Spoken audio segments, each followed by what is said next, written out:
questions was how and when to do this in California. And so I would roll it back, maybe just to better understand the question of how you came to the point of thinking of California as opposed to expanding your penetration here, where you may not have the entire market share here. It's more opportunistic than strategic. We only will ever focus on having people on the ground in biotech hubs. And clearly Massachusetts is one of the biggest. San Francisco is the other biggest. It's opportunistic because we have a very successful biotech company that has a potential for a large amount of work that we're already working with. And we have a principal consultant who runs a practice area and is a senior leader in the company who is interested in moving there. So I feel like this is a bit of a perfect storm where we already have the business and she is successfully managing the work with the biotech company and wants to move. So the question is more around what else do we need to have in place? Because I feel like we do have the person and we do have the potential situation. So what would the timing look like, and what other factors do we need to think about? Because clearly it's a brand new market with all the legal and tax implications and logistical implications. Yeah. Even though you have the perfect storm or hopefully the perfect sunny day, does that make sense strategically in terms of your business? Because you'll need a lot of resources to be replace yourself over there as opposed to maximize the resources you have here, and you still have a huge market. My goal would be to try to do both, but I may be overly ambitious. Being in the situation where it's 20 to 25% growth a year, we're still little, and we're still thin on the business management side. So, a lot of this is, are we biting off too much to try to do this, and should we make it a staged plan if what we really want to do is this, and make it, a 3-year plan to do it, versus, while we've got this great company, let's just ship somebody out there. Yeah. So I'm trying to be a little bit more strategic and mindful and planful rather than just sailing off a cliff like I've done in the past with or without a parachute. Building off of the question related to, should you be in California and can you replicate the business model in California? We know one person, will potentially be moving out there, but if there are plans to potentially grow, and that's the question, what's going on in the industry that you are on the management consulting side in San Francisco? Are there competitive companies that you're aware of?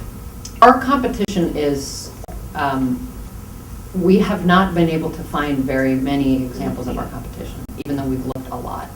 What we do is compete with a couple different size companies, and we compete more often with individual contributors who are out there selling themselves as a consultant. The big companies that we compete with are, to some extent, big CROs, who are the big service companies in this industry, who have consulting units, but they're used as a unit to try and develop business that will later turn into their core business, which is CRO services. They're probably double in price, and there's a general disillusionment with the use of CROs whenever they're a necessary evil, because they're needed to get the work done as an extension of the team, but there's a widespread dissatisfaction with the level of service. So we see ourselves as being in a niche where, since we aren't leading into a bigger, higher margin activity, we're a little bit more unbiased. So the competition is the same. There isn't anything that's really well organized. That said, it's really about our network.